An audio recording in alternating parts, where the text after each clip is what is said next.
You hear that choir? I'm sure you've heard it before, unless you live under a rock. That's the main theme of Halo Combat Evolved, which was developed by Bungie and released on November 15th, 2001. It's a game so legendary that it spawned $1 billion franchise as the face of Xbox. But does it deserve such credit? I sure think so. In this video, I'm going to tell you why Halo Combat Evolved is a timeless icon.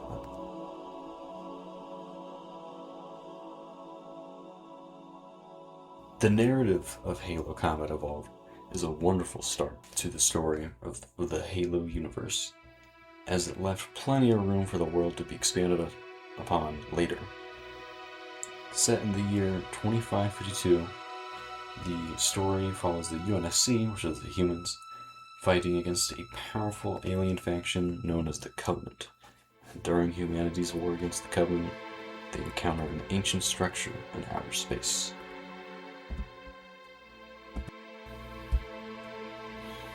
In the opening cutscene, you're shown this mysterious ring world that the humans have found, alongside the UNSC Pillar of Autumn.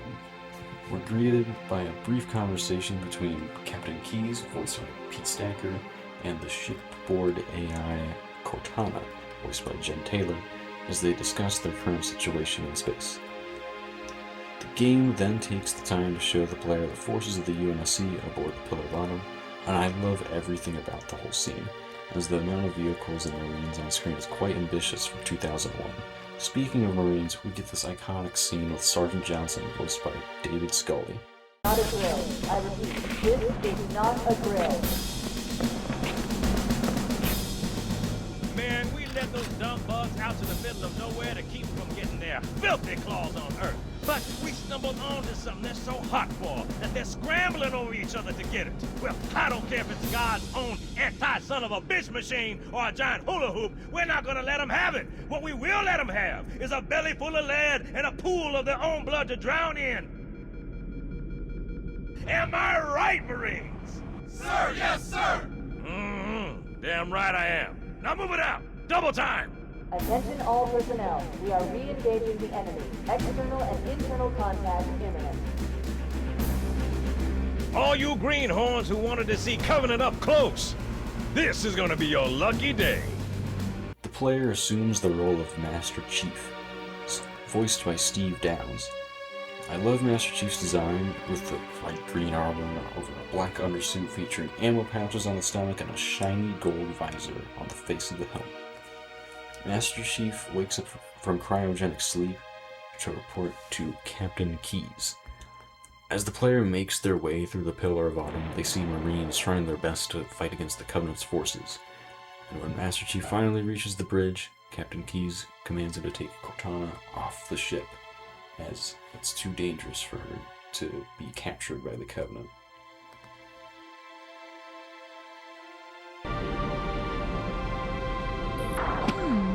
Your architecture isn't much different from the Autumn's. Don't get any funny ideas. Don't keep it loaded, son. You'll have to find ammo as you go. After taking Cortana with you off the bridge, you acquire the Magnum and the Assault Rifle. The Assault Rifle shreds enemies up close with its 60-round magazine, while the Magnum decimates enemies from further ranges. Master Chief's armor also has shields that are especially susceptible to plasma weapons and require the player to wait for them to recharge when depleted, making for excellent strategy in the gunplay. Keep your head down, there's two of us in here now, remember?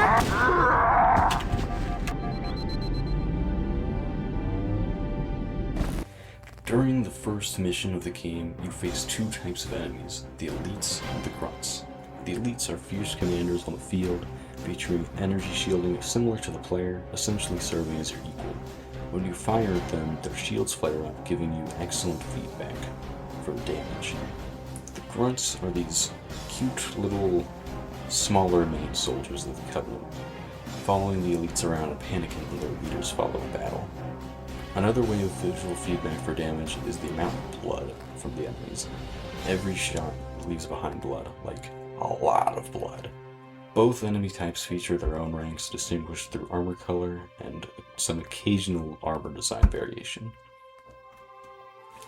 The interior of the Pillar of Autumn is composed of different shades of like gray with some hints of like this brownish sand color, but it isn't dull to look at whatsoever.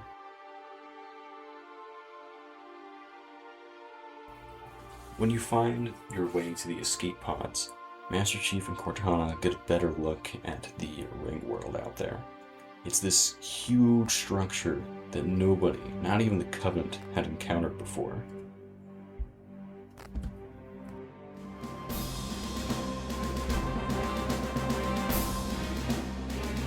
Heads up, everyone, this is it. We're entering the ring's atmosphere in 5.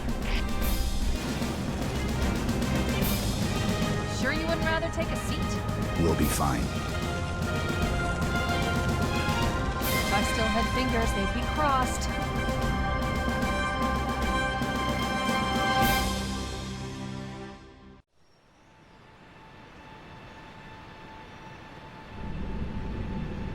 We're coming in too fast. Damn! Air brake failure. They flew too early. Brace for impact.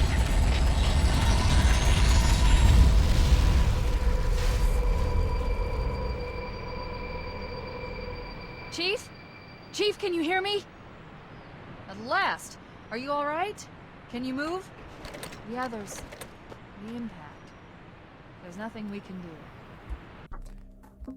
When the escape pod crashes into the ring world, the player is introduced to an environment like no other. Can't waste too much time standing here though, as the Covenant has sent some Banshees, which are kind of like alien fighter jets, to scout out for you, along with a spirit dropship. Upon first glance, the geography appears to be mostly normal, but after getting past a few enemies, Master Chief meets up with some enemies who have taken refuge at this strange fin-shaped metal structure that periodically fires some sort of giant blue flare. From far away, it appears weathered, but a closer look shows you that it's quite shiny. This mission also introduces the player to another enemy called the Jackal, which are these dinosaur guys that carry an arm-mounted shield. You can either shoot them in the hand that pokes out the side, or shut down their shield with a plasma weapon to quickly take them down.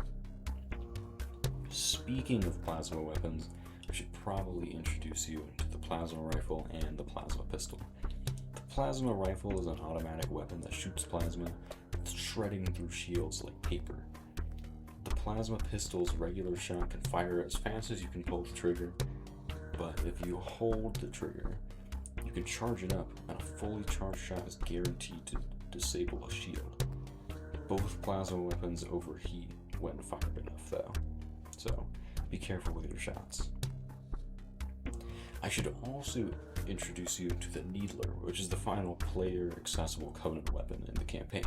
It's not a plasma weapon, but it fires these odd pink crystals that all eventually explode when enough make contact with a target. After helping the Marines wipe out some enemies, the player is given the Warhog, which is just a big old Jeep with a machine gun on the back. Super fun vehicle with friends. You take said vehicle through some metallic tunnels, and you find this dark chasm underground, which feels ancient and mysterious, and you're required to activate this laser bridge to get across so you can save more Marines from the Covenant outdoors. When you get back outside, you get more looks at the tall metal structures while you fight more Covenant forces. One of the structures even has smaller buildings next to it where you can go underground. It definitely raises the question of what this structure was exactly meant for. When the Covenant forces are wiped out, Master Chief hops into a Pelican, which is the UNSC's dropship, essentially, in order to head to the next mission. The enemy has captured Captain Keyes and are holding him aboard one of their cruisers, the Truth and Reconciliation. The ship is currently holding position approximately 300 meters above the other end of this plateau. So how do we get inside the ship if it's in the air? The Corps issued me a rifle, not wings. There's a gravity lift that ferries troops and supplies between the ship and the surface. That's our ticket in. Once we get inside the ship, I should be able to lock on to the tracking signal from Captain Key's neural implants. In this mission, Master Chief is sent to infiltrate the Covenant ship called the Truth and Reconciliation to rescue Captain Keyes. Yeah, I know, the ship's name goes hard as fuck. This mission starts you out with the Sniper, which features night vision in the scope and takes out most enemies in a single shot. This mission features this canyon-like terrain, and there aren't any metal structures in the area like the last mission, and it's also really dark, so you're going to need that night vision scope. As you fight through the Covenant's defenses, you find the gravity elevator to get into the ship, which has this cool pink glow to it. A few enemies also come out of the ship to stop you, including the final Covenant infantry unit, the Hunters. The Hunters always travel in pairs, and they're like walking tanks, firing explosive green plasma at the player.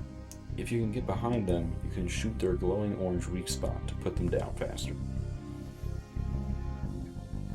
Once all the enemies in the area are wiped out, Master Chief and some Marines enter the Truth and Reconciliation, and the interior of the Truth and Reconciliation is made up of these different shades of purple and pink, and a lot of blue lighting, some pink lighting here and there. I just love how colorful everything Covenant related is in this game, and in this whole series. After a while of wandering the halls and fighting more enemies, Master Chief eventually finds the prison cell that Captain Keyes is being kept in, which is guarded by a special rank of elite called the Elite Zealot, which wields an energy sword that, unfortunately, the player cannot wield themselves in this game. Upon freeing Captain Keyes, we're told about the ring structure potentially being dangerous. It could be a weapon. We also get to know what it's called finally. They call it Halo. It also seems that the Covenant warship the Halo in some way. Keyes and Cortana discuss the existence of a potential control room and the importance of finding it. The mission then becomes an escort mission, as you must safely get Captain Keyes off the ship. If he dies, you revert to the last checkpoint, just as if the player dies. You can't get backup from any UNSC pilots, so your only option is to steal one of the Covenant's Spirit dropships to escape. Everybody, mount up. Let's get on board.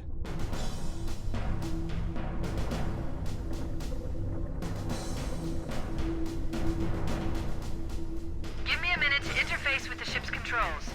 No need. I'll take this bird out myself. Captain, Hunters! Hang on.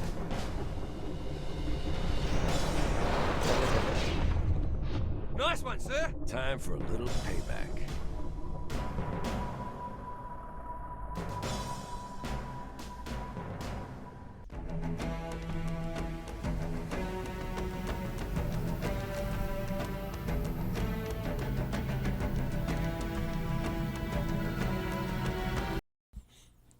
Master Chief is now headed to this island that supposedly holds a map room that can lead the UNSC to the control room of Halo. And this is one of those unforgettable badass missions, since you and the Marines storm the beach. And it's pretty awesome. Touchdown! Hit it, Marines! Go, go, go!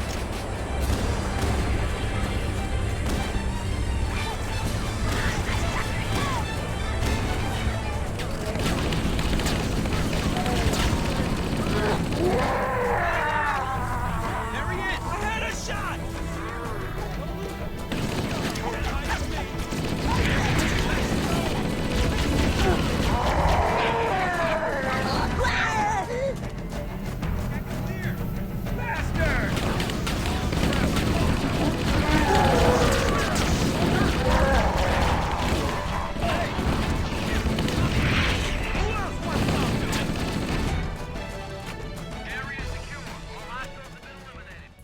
Now, badass skirmish aside, this mission is really cool because you can kind of go wherever you want to explore this island, which adds this really nice level of player choice that I really like. And as you explore the island, you encounter more really interesting looking metal structures, and one of them, supposedly leads to the map room that you need to reach. The door is locked though, so you have to go find another structure to unlock it. And when you make your way there, fighting more Covenant, you find this smaller structure on the top of the hill here that looks almost like it has a hinge on it, like a door hinge. And when I first played Halo, I first thought, was there something big that they were containing in there? I mean, were the people who built this that big? I mean, there's no way that they're that big, because Master Chief can fit through the doors. But, moving on to another structure, the interior of this one is pretty interesting to me. I like the patterns on some of the floors, and some of the lights and whatnot, and this repeated mural. It all comes together to make the environment look so ancient but also super advanced. And the player uses this structure to disable the door lock and return to the other structure, and on your way back, depending on where you go, you can get your hands on the rocket launcher, and you can fire 2 explosive rockets before reloading. Pretty straightforward if you ask me. Also, while I'm at it, I might as well tell you about the 2 power-ups of this game, which are the Overshield and the Active Camo. Overshield gives you 2 extra shield bars on top of the normal one, and Active Camo temporarily makes you invisible. Both power-ups are really fun, and you can combine them as well. Now that we're back at the original structure, we can get through that door. But first, let's take a look at this chasm here. It makes you really wonder how deep Halo goes. And as you fight more Covenant, you get more looks at this structure. And the indentations, on some of the stuff, makes me think the metal is almost like circuit boards, giant circuit boards. Now that we've properly reached the map room, using this room, Cortana can find the coordinates of the control room, and as you make your way outside, this really cool rock and roll music starts playing.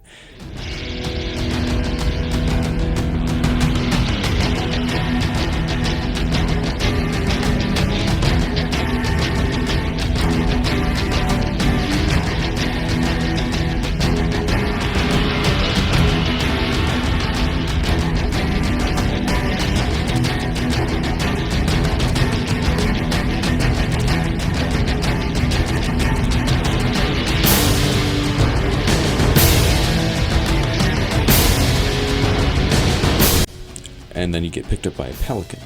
Remember that door hinge structure I was talking about? Well, turns out it does open, and you're going through it to get to the next mission. The last thing the Covenant will expect is an aerial insertion from underground.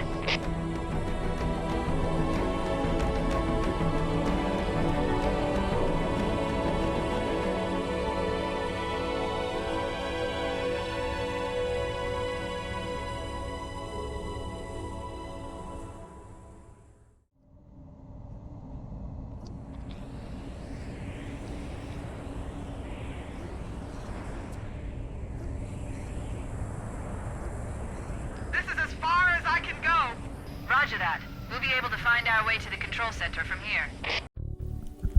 And now, leaving off of the last mission, we're still underground. And as we make our way through new structures, we get more unique designs for the environment of the ring. And I've said before that they're kind of simple, but they're all still very interesting to me. And when I played Halo for the first time, I always wondered if the people who built Halo would just chill and chat around these rooms. Speaking of chilling, this mission gives you the best look at the Covenant units just chilling, as I said, whenever they're out of combat.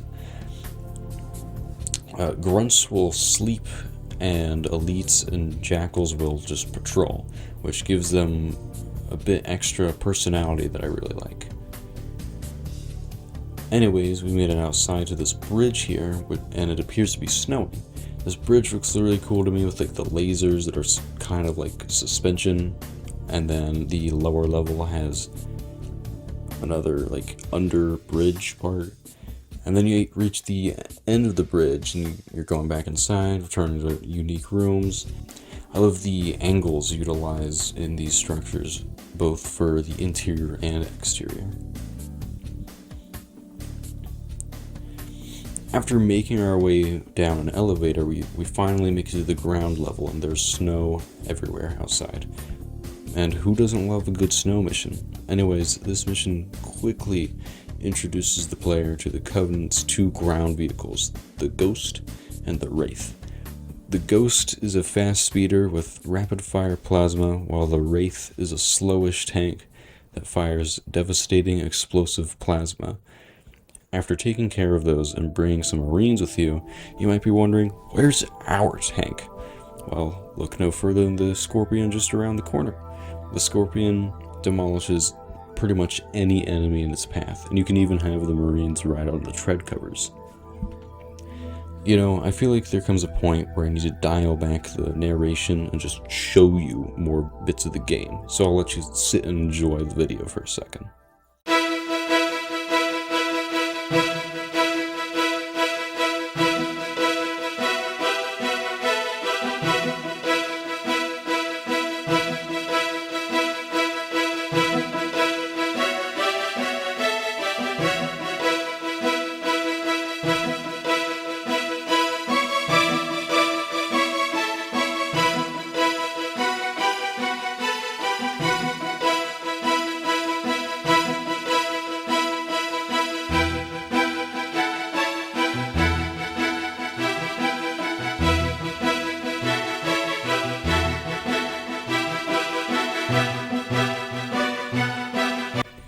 We're slowly getting closer and closer to the control room, and at the other end of these enemies there's another door to take us back to the inside area to get down to the ground level again, so we can get to the control room.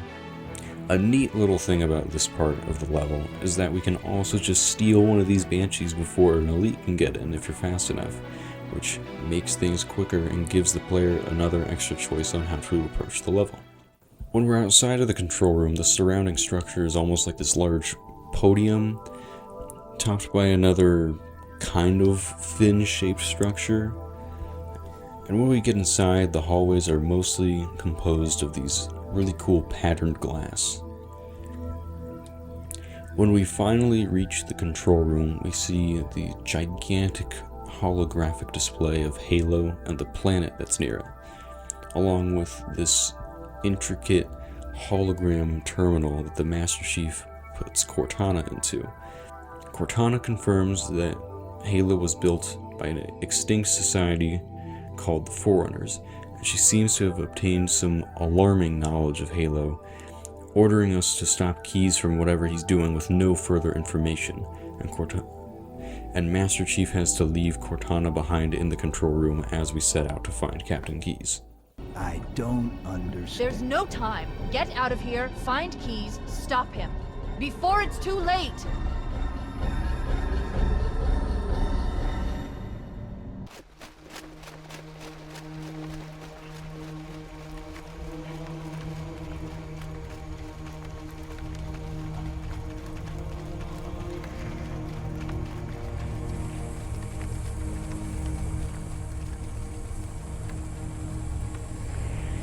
Transmission from the captain's dropship was from this area. That was over 12 hours ago. Now this mission is where Halo's tone completely shifts. At first, all is normal, despite Cortana's urgency at the end of the last mission. You fight through some Covenant in the swamp, but there seems to be unfamiliar shadows. You see some Covenant run from seemingly friendly gunfire, but when you walk past, there's no Marines. This Forerunner structure is just as impressive as the rest, but something is off. What was Cortana talking about? Why are there already so many dead Covenant with so much blood everywhere? What are these growling sounds in the walls? Stay back! Stay back! You're not turning me into one of those things! Oh God, I can still hear them. Monsters! Ah! Ah! Ah! What happened to this Marine? What did he see?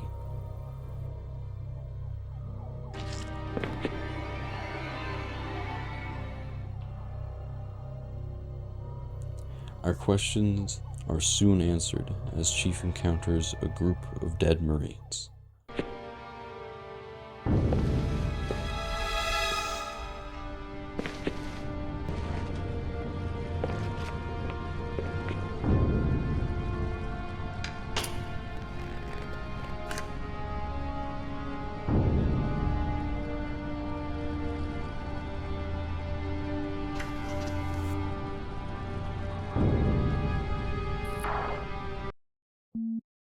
Which is weird, right? I mean, look at it. Something scrambled the insides. What's that? Plasma scoring? Yeah, I don't know. Maybe there was an accident, you know, friendly fire or something? Well, let's get this door open. I'll try, sir. But it looks like these Covenant worked pretty hard to lock it down. Just do it, son. Yes, sir.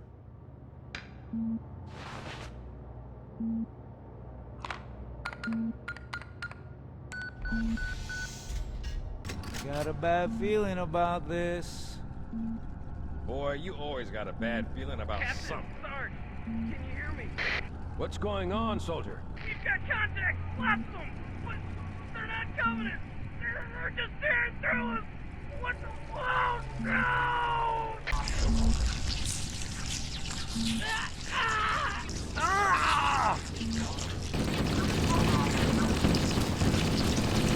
Sergeant, we're surrounded. God damn it, Jenkins! Fire your weapon!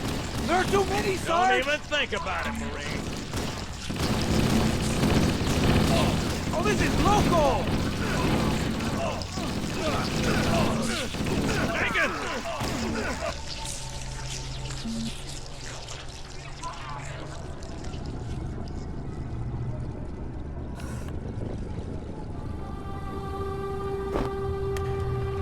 This new terrifying force is called the Flood.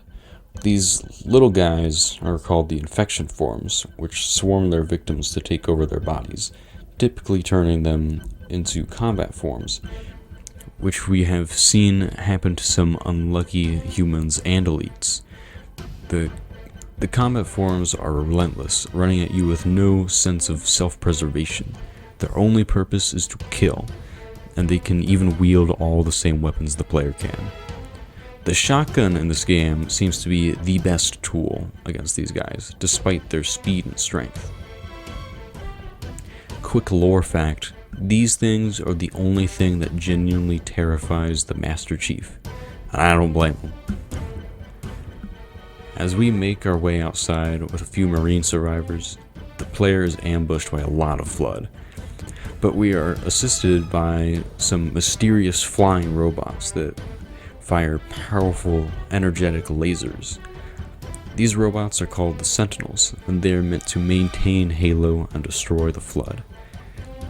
They're led by this ball-shaped robot named 343 Guilty Spark, voiced by Tim Dadabo, who introduces himself to Chief and teleports us to a new objective. Greetings. I am the monitor of Installation 04. I am 343 Guilty Spark. Someone has released the Flood. My function is to prevent it from leaving this installation, but I require your assistance. Come, this way. Chief, I've lost your signal! Where'd you go? Chief! Chief!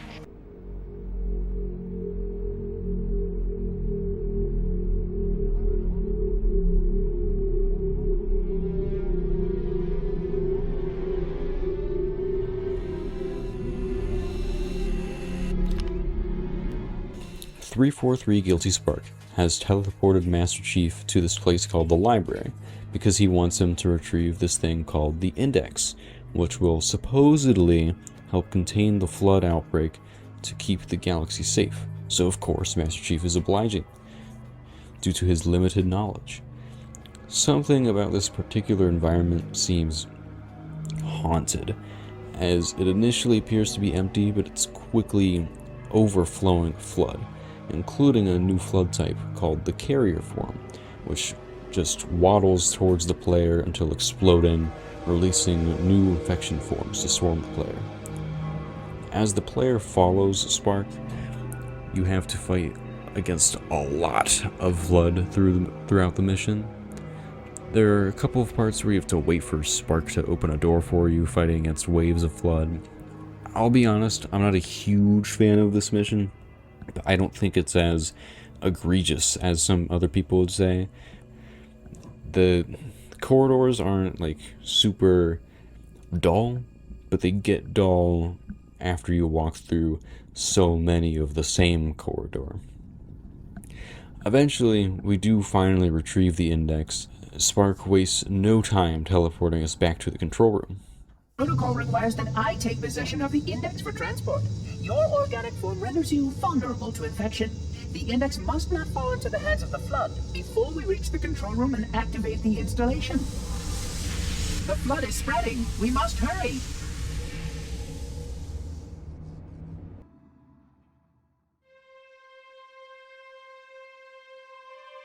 Which means that any organism with sufficient mass and cognitive capability is a potential vector. Is something wrong? No, nothing.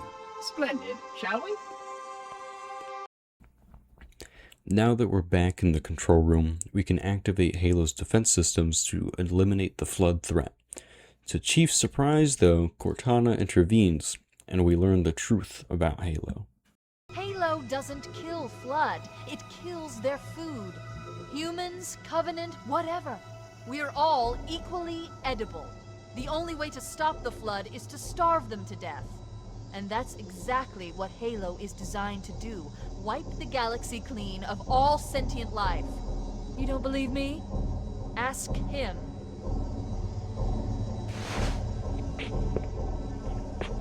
Is it true?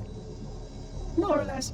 Technically, this installation's pulse has a maximum effective radius of 25,000 light years. But once the others follow suit, this galaxy will be quite devoid of life. Or at least any life with sufficient biomass to sustain the flood. But you already knew that. I mean, how couldn't you? Left out that little detail, did he? Now we know what Halo was meant to do. It extinguishes all sentient life within an impressive radius, which would be devastating for everyone in this war.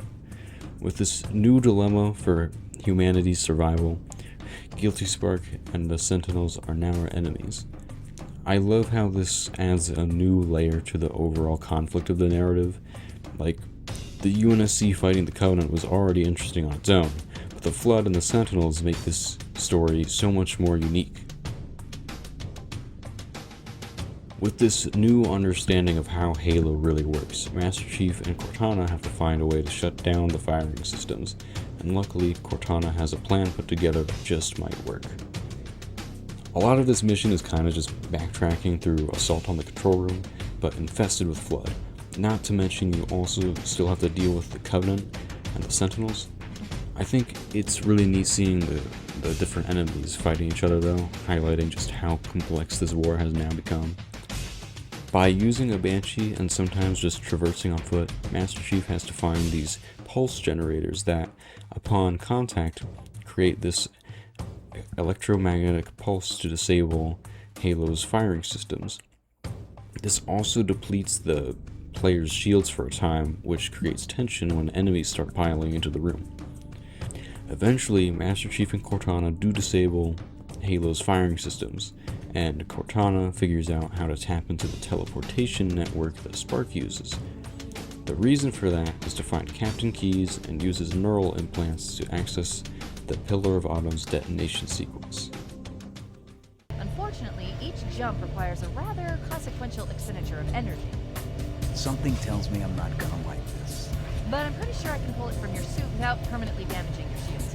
Needless to say, I think we should only try this once. Do it.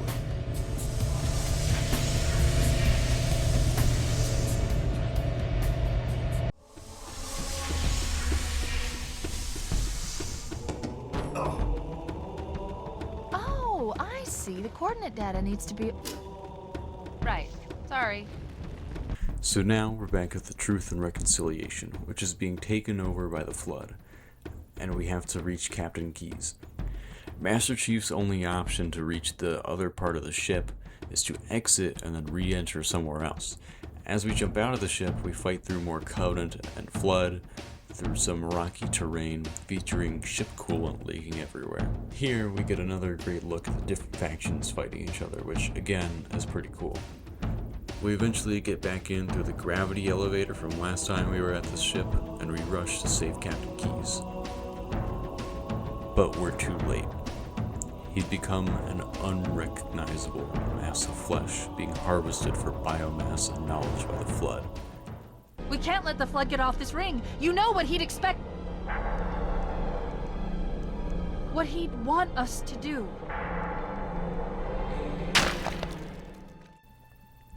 What Master Chief does is merciful, taking Keyes out of his misery. We have his neural implants now, and we can't waste any time. It's time to head back to the Pillar of Autumn.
It'll hold. We're not gonna make it. We'll make it. Pull up!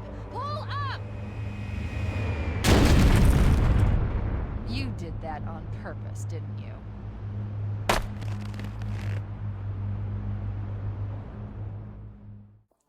The Pillar of Autumn was once a lively ship full of men and women who wanted to better the galaxy with the UNSC. Now, it's just a shell, infested by the reanimated victims of the Flood.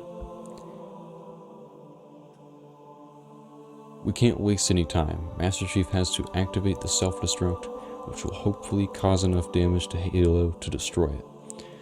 343 Guilty Spark unfortunately stops the countdown, so we have to take matters into our own hands. How much firepower would you need to crack one of the engine shields? Not much. A well-placed grenade, perhaps, but why?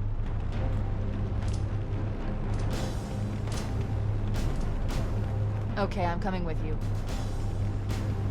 Chief, sentinels!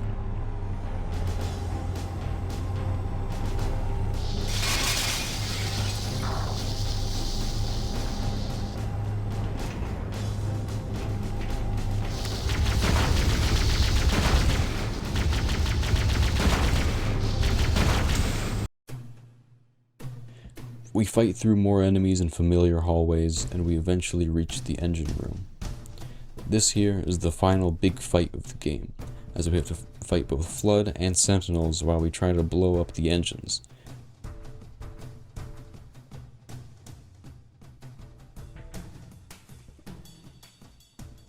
After causing enough damage to the engines with our grenades, the player has to make one of the most explosive escapes in all of gaming.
think we're just getting started.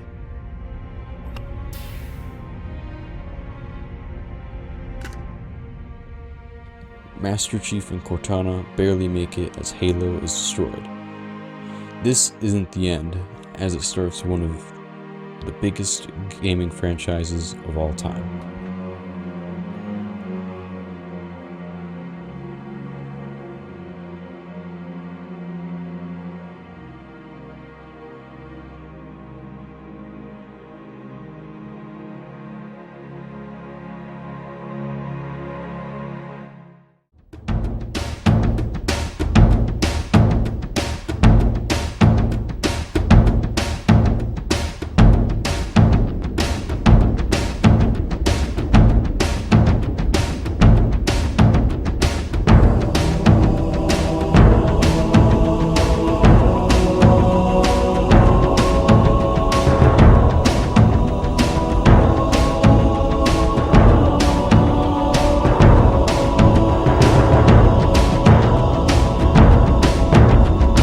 After this summary of the campaign, I hope you, the viewer, understand why so many people love Halo.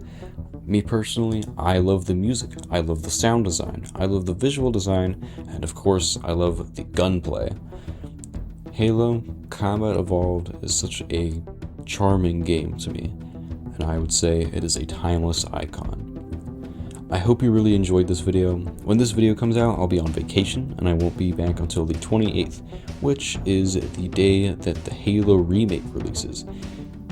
To me, honestly, it doesn't seem perfect, but I think it will be really fun, and I'm looking forward to playing it. Thank you so much for watching the video. It means the world to me. I hope you have an amazing rest of your day. See you next time.